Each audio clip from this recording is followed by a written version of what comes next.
So guys, welcome to another rocking session of class 10th CBSE. In this video, we are going to do top 5 repeated questions of AP Arithmetic Progression. सस्ते questions दिए हैं, easy questions दिए हैं मैंने, जो कि तुम लोग से आसानी से हो भी जाए और एक कॉन्फिडेंस भी आए कि भाई बोर्ड में जो है ज्यादा 30 मार्क खंड टाइप का क्वेश्चन नहीं पूछता है, आसानी क्वेश्चन आते हैं जो कि हम लोग आसानी से कर सकते हैं। सो फर्स्ट क्वेश्चन तुम लोग स्क्रीन पर देख पा रहे होगे। ये क्वेश्चन हमारा 2013 और 19 में भी आया। मैक्सिमम 2 मार्क्स के लिए ये क्वेश्चन हो सकता है कि how many 3 digit numbers are divisible by 7। तो सबसे पहले हम लोग को देखना होगा कि 3 डिजिट नंबर जो कि 7 से डिविजिबल है, तो ये स्टार्ट होता है हमारा 105 से, जैसे 516। इसके बाद क्या आ जाएगा हमारा 112 आ जाएगा। इसके बाद हमारा क्या आ जाएगा 119 आ जाएगा। सो ऑन अगर हम करते जाएंगे तो मैक्सिमम ये आ गया हमारा 994 तक। ठीक है, तो अब यहाँ पे हम लोग देखेंगे कि हमारा फर्स्ट टर्म क्या है। फर्स्ट टर्म हमारा भाई है 105। ठीक, अगर कॉमन डिफरेंस हम निकालें यहाँ से तो ये कितना आ जाएगा हमारा 112 माइनस 105। तो ये हमारा आ जाएगा कॉमन डिफरेंस 7 का, और लास्ट टर्म है हमारा कितना 994।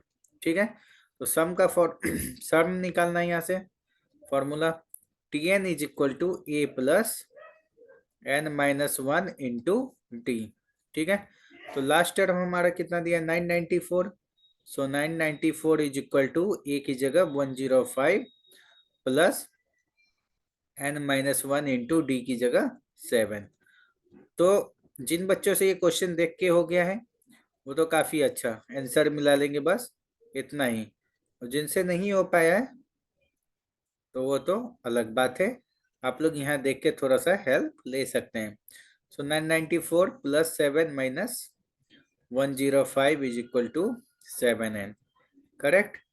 सो यहाँ से n आ जाएगी हमारी 896 अपॉन 7, जो कि होगी 128। तो 128 क्या है टोटल नंबर ऑफ क्या है 3 डिजिट नंबर होंगे जो कि डिविजिबल बाय होंगे हमारा 7 के।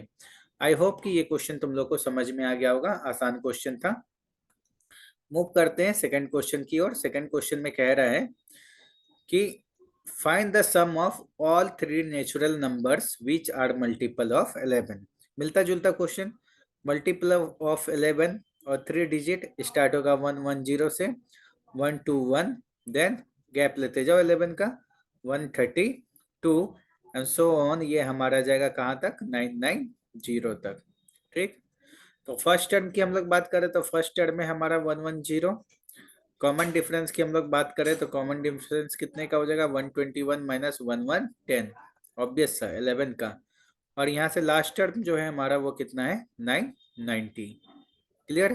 तो अगेन सेम फॉर्मूला अप्लाई करेंगे। Tn is equal to A plus N minus 1 into d. Tn की जगह क्या पुट कर देंगे बाबू, Tn की जगह क्या पुट कर देंगे हम लोग, last term 990 is equal to ए की जगह 110 प्लस एन की जगह एन की वैल्यू निकालनी है n माइनस 1 और डी की जगह 11। जो तुम लोग इसको सॉल्व करोगे जैसे अभी लास्ट किया था, यहाँ से n जो आएगा हमारा 81 आ जाएगा। ठीक है, तो इसमें टोटल नंबर ऑफ टर्म्स नहीं पूछा है, इसमें पूछा है सम। तो फिर हम लोग क्या करेंगे, सम का फॉर्मूला लगाएंगे क्या, s n is equal to, क्योंकि लास्ट टर्म है तो n/2 into a plus l. तो n कितना है हमारा 81 आ गया, 81/2। फर्स्ट टर्म हमारा 110 और लास्ट टर्म है हमारा 990। क्लियर, ये हमारा हो गया 81/2 इंटू 1100। इसको सॉल्व कर दोगे भाई, आंसर आएगा आपका 44550। तो ये फाइनल आंसर। मैं उम्मीद करता हूँ कि ये क्वेश्चन भी तुम लोग को समझ में आ गया होगा, hope so. So move to the next question, question number third. Question number third, it is asking find the sum of all multiples of 7 lying between 500 and 900। मिलता जुलता क्वेश्चन है, इसमें कुछ नया नहीं है। वैसे बोल रहा है कि find the sum of all multiples of 7। हमें 7 के उन सभी मल्टीपल्स का सम निकालना है जो कि 500 और 900 के बीच में आते हों। ऐसे सम हम लोग लिखे तो स्टार्ट कहाँ से होगा 504, देन 7 का गैप 511, 518 एंड सो ऑन। ये लास्ट टर्म यहाँ पे आएगा हमारा 896, 900 से जस्ट पहले, ठीक।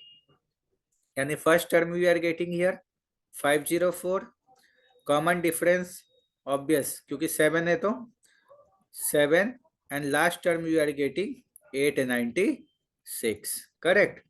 So now we can see, apply formula here, same formula, Tn is equal to A plus n minus 1 into D. So Tn we have 896 is equal to A 504 plus n minus 1 into D की जगह 7. So ये 896 is equal to 504 plus 7n minus 7. सो इन दोनों को उधर भेज दोगे तो ये कितना हो जाएगा 896 plus 7 minus 504 is equal to 7n. तो n यहाँ से निकालोगे ये आ जाएगा 399 अपॉन 7 जो कि इक्वल होगा 57 के. सो यहाँ पे हम लोग से क्या पूछा है, सम पूछा है, तो सम का formula same Sn is equal to n by 2 into a plus l. So n by 2, n we have 57 upon 2 and a we have 504 and l 896. So it will be 57 upon 2 into 1400, that will be equal to 39900. This is your answer. मैं उम्मीद करता हूँ, I hope कि ये तुम लोग को समझ में आ गया होगा. Let's move to the another question, next question. And the next question is asking, you can see on screen, for what value of n, n की किस वैल्यू के लिए जो nth टर्म है ये दो एपी का, ये क्या है एक दूसरे के इक्वल होगा, सेम होगा, और इस टर्म को भी हमें कैलकुलेट करना है. तो इसको जैसे ये स्टार्ट करेंगे हम लोग मान लेते हैं ये जो एपी है पहला वाला जो सीक्वेंस दिया है 13, 19, 25, इसके लिए हम लोग मान लेते हैं let nth term be tn, small tn मान लेते हैं, ठीक है. तो यहाँ से हम लोग को ए क्या दिया है, first term 13 and common difference तुम लोग देख रहे हो क्या दिया है 19 minus 13, that is 6. So it is Tn is equal to a plus n minus 1 into d.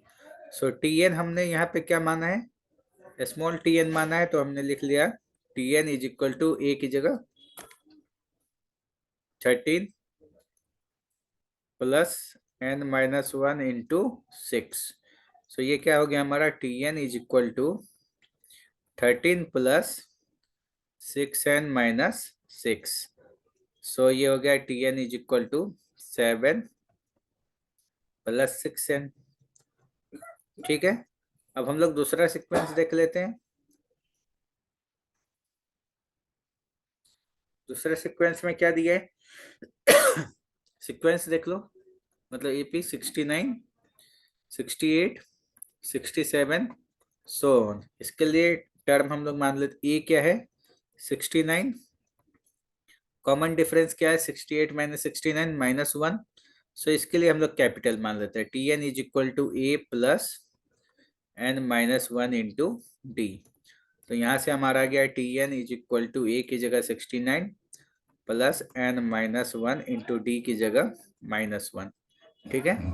तो ये हमारे यहाँ से आ जाएगा t N is equal to 69 minus n plus 1, यानी टी एन आ गया यहाँ से 70 माइनस एन, क्योंकि दोनों टी एन क्या दिया है, सेम दिया है. सो वी कैन इक्वेट क्या 1 and 2, इन दोनों को इक्वेट करेंगे तो क्या होगा, 7 + 6n is equal to 70 - n। n को इधर ट्रांसफर कर दो तो ये हो गया 7n, और ये 7 को इधर कर दो ट्रांसफर तो ये हो गया 67। तो n कितना आ गया हमारा, n आ गया 9। ठीक, तो यहां से क्या पूछा है, ऑल्सो फाइंड दिस टर्म। ठीक है, तो जो टर्म पता करना है, यानी पुट कर दो Tn is equal to 70 - n, यानी 70 - 9, सो ये हो गया 61। आई होप कि ये भी क्वेश्चन तुम लोग के समझ में आ गया होगा, आसान क्वेश्चन था, बस क्वेश्चन लगाने की जरूरत है, इससे ज्यादा इन क्वेश्चंस में कुछ नहीं है, तुम लोग आंसर भी अपना मैच करते चलोगे। नेक्स्ट क्वेश्चन हम लोग, लास्ट क्वेश्चन इस सेशन का। और कहीं पे कोई डाउट होता है तो कमेंट करके पूछो। ठीक है, अभी तो वीडियो इस उम्मीद में बन रही है कि तुम लोग के काम आएगी, तुम लोग देखोगे, समझोगे, सीखोगे। तो यहाँ पे if 7 times of 7 term of an AP, 7 times of 7 term of an AP is equal to 11 times the 11th term of an AP, यहाँ एन क्या है, 7। ठीक, यानी 7 टाइम्स 7 टर्म क्या, ए प्लस 60, 7 टाइम्स है तो सॉरी यहाँ पे प्लस नहीं मल्टीप्लाई, ठीक है, इज इक्वल टू 11 टाइम्स क्या, 11 टर्म, यानी ए प्लस 10d। तो ये क्या हो गया, 7a plus 42d is equal to 11a plus 110d। दोनों को साथ में ले लो तो ये क्या हो जाएगा, 11a minus 7a plus 110 minus 42d is equal to 0। So ये आ जाएगा हमारा 4a प्लस ये क्या था 110d, यहाँ से हमने क्या है डी मिस कर दिया है। ठीक है, तो इसको हम लोग डायरेक्ट लिख सकते हो। अब देखो 110, कंफ्यूजन होता है तो साइड में कर लिया करो, 110d और ये 42d है। बात समझ में आ रही है? तो यहाँ से इसको सॉल्व करोगे तो कितना आ जाएगा, देखो 8, 10 में से 4 गया 6। नहीं समझ में आए तो हम लोग ऐसे भी कर सकते हैं, इसमें बुराई नहीं है, बस एग्जाम में गलत नहीं होना चाहिए, ताकि तुम लोग को और भी ज्यादा क्लियर हो जाए, इसलिए मैंने ऐसे करके भी दिखा दिया इसको। 17d इज इक्वल टू 0, 4 उधर चला गया तो यहाँ से हमारा आ गया a plus 17d is equal to 0। ठीक है, बस अब तो हमारा यहाँ से आंसर क्या है दिख रहा है। अब यहाँ पे तुम लोग क्या कर दिया होगा, या यहाँ पे 1 सेकेंड, हाँ यहाँ पे तुम लोग क्या कर दिए होगे, T18 हमें पता करना है, तो ये क्या हो जाएगा a प्लस 17d, क्योंकि a प्लस 17d 0 आ रहा है, यानी T18 भी 0। ठीक है, सो अगर आज का सेशन तुम लोग को पसंद आया हो तो लाइक शेयर सब्सक्राइब कर देना, दोस्तों के साथ शेयर भी कर देना, ताकि क्वेश्चंस अगर प्रीवियस ईयर हमें कुछ पता होंगे, हमने जितना ज़्यादा प्रैक्टिस किया रहेगा उतना हमारे लिए क्या होगा, अच्छा रहेगा। और भी मैंने इस पे वीडियो डाली है, उन सभी वीडियो को भी एक बार चेक कर लो, तुम्हारे लिए फायदेमंद होगा। मिलते हैं नेक्स्ट वीडियो में, और कोई डाउट हो तो कमेंट करके पूछ लेना तुम लोग। ठीक है।